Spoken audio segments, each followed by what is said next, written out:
मेरा नाम कृष्णलाल मौर्य है। मैं पेशे से एक लोहार हूँ। मीरा नगर में गांधी चौक में मेरी छोटी सी दुकान है। मेरे घर में मेरी बीवी हेमा और मेरा बेटा योगेश है। वैसे तो दुकान का कामकाज ठीक ठाक चल रहा था, पर मेरे काम में तेजी मंदी भी चलती रहती थी।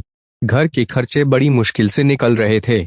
एक दिन एक ग्राहक आया और उसने मेरी दुकान पर आकर एक लोहे की जाली बनवाने का ऑर्डर दिया। मुझे पक्का याद है कि उसने एडवांस में 500 रुपये दिए थे, पर जब वह तैयार हो चुकी जाली लेने आया तो यह जिद करने लगा कि उसने 1000 एडवांस दिया था। इसी बात पर मेरी और उसकी हाथापाई हो गई और मैंने गुस्से में उसके सिर पर लोहे का पाइप मार दिया। इस कांड की वजह से मुझे 1 साल की जेल हो गई। वैसे तो मैं आज जेल से रिहा हो चुका हूं, पर जेल की कड़वी यादें आज भी मुझे बहुत डराती है। जेल के अंदर मुझे इसी बैरेक में रखा था। मेरा कैदी नंबर 13 था। एक रात जब मैं सोया हुआ था तो मैंने किसी औरत के हंसने की आवाज सुनी। मैं चौंक गया। जब मैंने लॉबी में देखा तो दूर अंधेरे में कोई औरत खड़ी थी। मुझे यकीन नहीं हुआ कि मर्दों की जेल में एक औरत कैसे घुस आई होगी। मैंने अपने पास सोए हुए सोमेश को जगाया और बोला कि यहाँ पर कोई औरत घूम रही है। सोमेश बोला कि तेरा दिमाग हट गया है क्या? ये मर्दों की जेल है, यहाँ कोई औरत अंदर नहीं आ सकती। इतना बोलकर वह फिर से सो गया। मैंने फिर से सलियों के बाहर झांका तो पता चला कि वे औरत अब भी वहीं लॉबी में खड़ी थी। मुझसे रहा नहीं गया तो मैंने उसकी और पानी का खाली गिलास फेंका। मेरी इस हरकत से उसने मेरी ओर देखा और अंधेरे से उजाले में आने लगी। वह एक सजी धजी जवान औरत थी। वह हमारे सेल के पास आकर रुक गई। मैं डर के मारे थोड़ा पीछे हट गया। तभी अचानक उसने हमारे सेल के ताले पर नजर डाली। पलक झपकते ही ताला खुल कर नीचे गिर गया और दरवाजा भी खुल गया। यह सब देखकर मेरे तो रोंगटे खड़े हो गए। उसके बाद उसने मेरी ओर नजर घुमाई।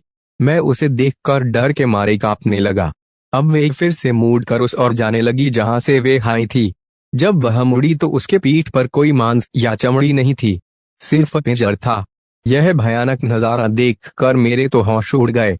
मैं चिल्लाना चाहता था पर जबान से आवाज भी नहीं निकल पा रही थी।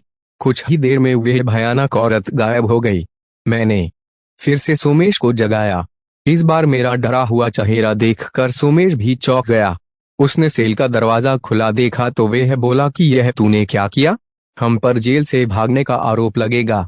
हम दोनों ने मिलकर सेल का दरवाजा बंद कर लिया और खुला ताला लटका दिया। सुबह जब हमें गार्ड बाहर निकालने आया तो उसने हमारे सेल का ताला खुला पाया। उसने फौरन जेलर साहब को बुलाया। हमें तो लगा कि गए काम से एक और मुकदमा झेलना पड़ेगा। जेलर के आते ही हमने उसके पैर पकड़ लिए और हम गिड़गिड़ाने लगे कि हमने कुछ भी नहीं किया है। कुछ देर बाद जेलर बोला कि शांत हो जाओ, मुझे पता है कि ताला तुम दोनों ने नहीं तोड़ा है। मुझे पता है कि हमारे जेल में एक खतरनाक चुड़ैल घूमती है।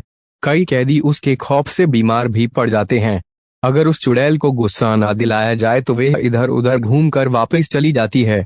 तुम दोनों ने कुछ किया तो नहीं था ना? मैंने फौरन कबूल किया कि वह कौन है यह जानने के लिए मैंने उसकी और एक खाली गिलास फेंका था। फिर वह मेरे सेल की ओर आई थी और उसी ने पता नहीं क्या करके ताला खोल डाला था। जेलर ने कहा कि यह अच्छा नहीं हुआ, अब तुम्हें सावधान रहना होगा। वह किसी भी वक्त तुम पर हमला कर सकती है। उसी दिन जेलर ने मुझे सी बैरेक से निकालकर बी बैरेक में शिफ्ट कर दिया। उस दिन के बाद हर रात मुझे पायल की खनक सुनाई देती थी। कभी कभी वह भयानक चुड़ैल मुझे सेल के अंदर भी दिखाई देती थी। नींद में भी मुझे उसी के सपने आने लगे। कभी कभी तो ऐसा लगता कि वे मेरी छाती पर आ बैठी है। ऐसे ही दिन पर दिन मेरा डर बढ़ने लगा और मैं बेवजह बीमार रहने लगा। अभी मेरी 1 साल की सजा खत्म होने में 3 महीने बाकी थे। तभी मेरी हालत को ध्यान में रखते हुए मुझे बाकी की सजा से मुक्ति दे दी गई और मैं घर लौट आया। घर आकर मुझे लगा कि बला टल गई, पर ऐसा नहीं था। अभी कुछ दिनों पहले ही मैंने उस खौफनाक चुड़ैल को मेरी बीवी हेमा के पीछे खड़े हुए देखा था। मुझे नहीं पता कि वह चुड़ैल मेरा पीछा कब छोड़ेगी या फिर मेरी जान लेकर ही दम लेगी। मैं तो अब बस भगवान के सहारे